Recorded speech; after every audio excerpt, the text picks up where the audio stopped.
Hi friends, ഇന്ന് ഞാൻ നിങ്ങളായിട്ട് ഷെയർ ചെയ്യുന്ന നല്ല ഹെൽത്തി ആയിട്ടുള്ള ഒരു ബ്രേക്ക്ഫാസ്റ്റിന് റെസിപ്പിയാണ്. നമ്മൾ അരിപ്പൊടിയോ ഗോതമ്പ് പൊടിയോ മൈദയോ ഒന്നും ഇല്ലാണ്ട് നല്ല ഹെൽത്തി ആയിട്ട് ഉണ്ടാക്കുന്ന ഒരു വെജിറ്റബിൾ പുട്ടിൻ്റെ റെസിപ്പിയാണ്. നല്ല ടേസ്റ്റാണ്, പ്രത്യേകിച്ച് കറികളുടെ ഒന്നും ആവശ്യമില്ല. അപ്പോൾ ഇതെങ്ങനെ ചെയ്യുന്നത് നോക്കിയാലോ. ആദ്യം തന്നെ ഒരു പാൻ അടുപ്പത്ത് വെച്ചിട്ട് അതിലേക്ക് ഒരു ഉള്ളി അരിഞ്ഞത് ഇട്ട് കൊടുത്തിട്ടുണ്ട്. ഇനി ഇതിലേക്ക് ആവശ്യത്തിനുള്ള ഓയിൽ ഒഴിച്ചു കൊടുക്കാം. ഓയിലിലോ വെളിച്ചെണ്ണയിലോ നിങ്ങൾക്ക് ഇത് വഴറ്റിയെടുക്കാം കേട്ടോ. ഇനി ഇത് ഒരുപാട് അങ്ങോട്ട് മൂപ്പിച്ചെടുക്കേണ്ട ആവശ്യമില്ല. ചെറുതായിട്ടൊന്ന് വാടി വരുന്ന സമയത്ത് നമുക്കിതിലേക്ക് ഒരു ക്യാരറ്റും ഒരു ഉരുളക്കിഴങ്ങും കൂടെ ഒന്ന് ഗ്രേറ്റ് ചെയ്തത് ചേർത്ത് കൊടുക്കാം. അപ്പോൾ പച്ചക്കറിയുടെ അളവൊക്കെ നിങ്ങളുടെ ഇഷ്ടത്തിനനുസരിച്ച് നിങ്ങൾക്ക് കൂട്ടിയിട്ടോ കുറച്ചിട്ടോ ഒക്കെ എടുക്കാം കേട്ടോ. ഞാൻ ഈ പറയുന്ന അളവ് തന്നെ നിർബന്ധമൊന്നുമില്ല. ചെറുതാക്കി അരിഞ്ഞിട്ട് വേണമെങ്കിലും ചേർത്ത് കൊടുക്കാം. ഞാനിവിടെ ഗ്രേറ്ററിൽ ഇട്ടിട്ട് ഒന്നാണ് ഗ്രേറ്റ് ചെയ്തെടുക്കുകയാണ് ചെയ്തിട്ടുള്ളത്. ഇനി ഇതൊന്ന് ഇളക്കി മിക്സ് ചെയ്തതിന് ശേഷം നമുക്കിതിലേക്ക് ഒരു ചെറിയ കഷ്ണം ക്യാബേജ് അരിഞ്ഞതും കൂടെ ചേർത്ത് കൊടുക്കാം. അപ്പോൾ ഈ ക്യാബേജിൻ്റെ കൂടെ നിങ്ങൾക്ക് വേണമെന്നുണ്ടെങ്കിൽ ബീട്രൂട്ടും കൂടെ ഒന്ന് ഗ്രേറ്റ് ചെയ്തൊക്കെ ചേർത്ത് കൊടുക്കാം കേട്ടോ. അതിൻ്റെ ഒരു കളറും ടേസ്റ്റൊക്കെ ഇഷ്ടമാണെന്നുണ്ടെങ്കിൽ. ഇനി ഇതിലേക്ക് ആവശ്യത്തിനുള്ള ഉപ്പ് ചേർത്ത് കൊടുക്കുക. എന്നിട്ടിത് നല്ല പോലെ ഒന്ന് മിക്സ് ചെയ്തിട്ട് നമുക്കൊന്ന് കുറച്ച് സമയം ഒന്ന് വഴറ്റിയെടുക്കാം. ഇനി ഇതിലേക്കുള്ള മസാലപ്പൊടികളോ ചേർത്ത് കൊടുക്കാം കേട്ടോ. നിങ്ങളുടെ എരിവിന് ഇഷ്ടത്തിനനുസരിച്ചിട്ട് നിങ്ങൾ മുളക് പൊടി ചേർത്താൽ മതി. കൂടുതൽ എരിവ് വേണ്ടവരാണെന്നുണ്ടെങ്കിൽ കൂടുതലായിട്ട് മുളക് പൊടി ചേർത്ത് കൊടുക്കുക.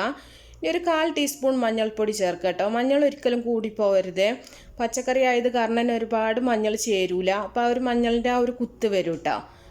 ഇനി ഇതിലേക്ക് ഒരു 1/2 ടീസ്പൂൺ ഗരം മസാലയും കൂടെ ചേർത്ത് കൊടുക്കുക. ഗരം മസാല നിർബന്ധമായിട്ട് ചേർക്കുക. ഗരം മസാലയുടെ ആ ഒരു ടേസ്റ്റ് ഇതിന് നല്ലൊരു ടേസ്റ്റ് കൊടുക്കും കേട്ടോ നമ്മുടെ ഈ ഒരു പുട്ടിന്. മസാലപ്പൊടികളുടെ ആ ഒരു പച്ചമണം മാറുന്ന വരെ ചെറുതായിട്ടൊന്ന് നമുക്ക് ചെറിയ തീയിലിട്ടിട്ട് വഴറ്റി കൊടുക്കാം. ഒരുപാട് സമയം വേവിക്കേണ്ട ആവശ്യമില്ല, പച്ചക്കറി ആയത് കാരണം തന്നെ. പിന്നെ നമ്മൾ പുട്ട് വേവിക്കുന്ന സമയത്തും ഇത് വേവ് കിട്ടുക. അതുകൊണ്ട് തന്നെ ഈ ഒരു സമയത്ത് ഒരുപാട് അങ്ങോട്ട് വേവിച്ചെടുക്കേണ്ട ആവശ്യമില്ല. ഇനി തീ ഓഫ് ചെയ്തിട്ടുണ്ട്. കുറച്ച് മല്ലിയില അരിഞ്ഞതും കൂടെ ചേർത്ത് കൊടുക്കുന്നുണ്ട്. നിങ്ങൾക്ക് കറിവേപ്പില ഉണ്ടെന്നുണ്ടെങ്കിൽ കറിവേപ്പില അരിഞ്ഞതും കൂടെ ചേർത്ത് കൊടുക്കാം കേട്ടോ. എന്നിട്ടൊന്നും കൂടെ നല്ല പോലെ ഒന്ന് ഇളക്കി മിക്സ് ചെയ്യുന്നുണ്ട്. അപ്പോൾ നമ്മൾ തീ ഓഫ് ചെയ്തിട്ടുണ്ട് കേട്ടോ. ഇനി നമുക്കിത് ചൂടാറാനായിട്ട് വേറൊരു പാത്രത്തിലേക്ക് മാറ്റാം. നമ്മൾ പാനിൽ തന്നെ വെക്കുകയാണെന്നുണ്ടെങ്കിൽ പെട്ടെന്നൊന്നും നമുക്ക് ചൂടാറി കിട്ടൂല. അതുകൊണ്ട് തന്നെ വേറൊരു ബൗളിലേക്ക് ഒഴിച്ചു കൊടുക്കുന്നുണ്ട്. അപ്പോൾ ഈ ഒരു നല്ല ചൂട് അങ്ങോട്ട് മാറിയതിന് ശേഷം നമുക്കിതിലേക്ക് റവ ചേർത്ത് കൊടുക്കാം. ഈ നല്ല ചൂടോട് കൂടി തന്നെ റവ ചേർക്കണ്ട കേട്ടോ. അപ്പോൾ നമുക്ക് കൈ വെച്ച് തൊടാനുള്ള ആ ഒരു പാകാവുന്ന സമയത്ത് റവ കുറേശ്ശെ ഇട്ടിട്ട് നല്ല പോലെ നമുക്കിതൊന്ന് മിക്സ് ചെയ്തെടുക്കാം. അപ്പോൾ ഞാനിവിടെ വറുക്കാത്ത റവ തന്നെയാണ് എടുത്തിട്ടുള്ളത്. വറുത്ത റവ ആയാലും കുഴപ്പമൊന്നുമില്ല. അപ്പോൾ റവ നമുക്ക് ഒന്നിച്ച് അങ്ങോട്ട് ഇടണ്ട, കുറേശ്ശെ ഇട്ടിട്ട് കൈ വെച്ചിട്ട് നല്ല പോലെ ഒന്ന് മിക്സ് ചെയ്ത് കൊടുക്കാം. നമ്മുടെ ആ ഒരു പച്ചക്കറിയുടെ ആ ഒരു നനവ് മതി കേട്ടോ. എക്സ്ട്രാ നമ്മൾ വെള്ളമൊന്നും ചേർക്കേണ്ട ആവശ്യമില്ല. അപ്പോൾ കുറേശ്ശെ ഇട്ടിട്ട് നല്ല പോലെ നമ്മൾ പുട്ടിന് മാവ് കുതിർത്തുന്ന പോലെ തന്നെ നല്ല പോലെ ഒന്ന് മിക്സ് ചെയ്ത് നോക്കുക. അപ്പോൾ നല്ലോണം ഡ്രൈ ആയി വരുന്ന സമയത്ത് നമുക്ക് റവ പിന്നെ ചേർത്ത് കൊടുക്കേണ്ട ആവശ്യമില്ല കേട്ടോ. അപ്പോൾ ഒരുപാട് റവ കൂടി പോവരുത്. അപ്പോൾ ആ ഒരു നമുക്ക് ആ ഒരു കറക്റ്റ് ടേസ്റ്റ് കിട്ടൂല. അപ്പോൾ റവ പാകത്തിന് തന്നെ നിങ്ങൾ ചേർത്ത് കൊടുക്കുക. ഏകദേശം 1 കപ്പ് റവ നമുക്കിതിന് ആവശ്യമായിട്ട് വന്നിട്ടുണ്ട് കേട്ടോ. അപ്പോൾ നിങ്ങൾ അളന്നിട്ടൊക്കെ ചേർക്കുകയാണെന്നുണ്ടെങ്കിൽ 1 കപ്പ് റവയാണ് ഇത്രയും അളവിലേക്ക് നമുക്ക് ആവശ്യമായിട്ട് വന്നിട്ടുള്ളത്.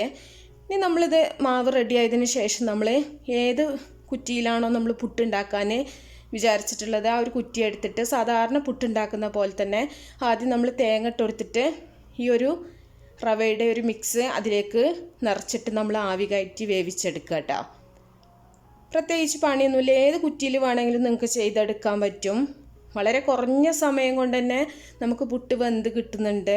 റവ ആയത് കാരണമാണ് കേട്ടോ. പിന്നെ വെജിറ്റബിൾസൊക്കെ നമ്മൾ നേരത്തെ ഒന്ന് ചെറുതായിട്ടൊന്ന് വേവിച്ചെടുത്തിട്ടുണ്ട്. അപ്പോൾ നമ്മുടെ ആദ്യത്തെ പുട്ട് ഇവിടെ റെഡി ആയിട്ടുണ്ട്. നല്ല സോഫ്റ്റാണ്. അപ്പോൾ ബാക്കിയുള്ളതും കൂടെ നമുക്കിതുപോലെ തന്നെ ഉണ്ടാക്കിയെടുക്കാം. അപ്പോൾ നിങ്ങൾ വിചാരിക്കും ഞാൻ ചില്ലിടാണ്ടാണ് ചെയ്യുന്നതെന്ന് കേട്ടോ. അപ്പോൾ ഞാൻ ചില്ലിടാതെ ചെയ്യാനുള്ള കാരണം പെട്ടെന്ന് തന്നെ ആവി കയറാൻ വേണ്ടിയിട്ടാണ്. അപ്പോൾ നമുക്ക് ബാക്കിയെല്ലാം ഇതുപോലെ തന്നെ ചെയ്യാം. അപ്പോൾ എല്ലാവരും ഉണ്ടാക്കി നോക്കുക കേട്ടോ. നല്ല ടേസ്റ്റാണ്, നല്ല സോഫ്റ്റാണ്, അതുപോലെ നല്ല ഹെൽത്തി ആയിട്ടുള്ള പുട്ടും കൂടെയാണ്. അപ്പോൾ ചൂട് ചായയുടെ കൂടെ സൂപ്പറാണ്. അപ്പോൾ എല്ലാവരും ഉണ്ടാക്കിയിട്ട് അഭിപ്രായങ്ങളൊക്കെ അറിയിക്കുക. ഇഷ്ടപ്പെട്ടാൽ ലൈക്ക് ചെയ്യാനും ഷെയർ ചെയ്യാനും നിങ്ങൾ മറക്കരുത്. അപ്പോൾ നല്ല റെസിപ്പികളൊക്കെ ആയിട്ട് നമുക്ക് അടുത്തൊരു വീഡിയോയിൽ കാണാം. ഓക്കേ.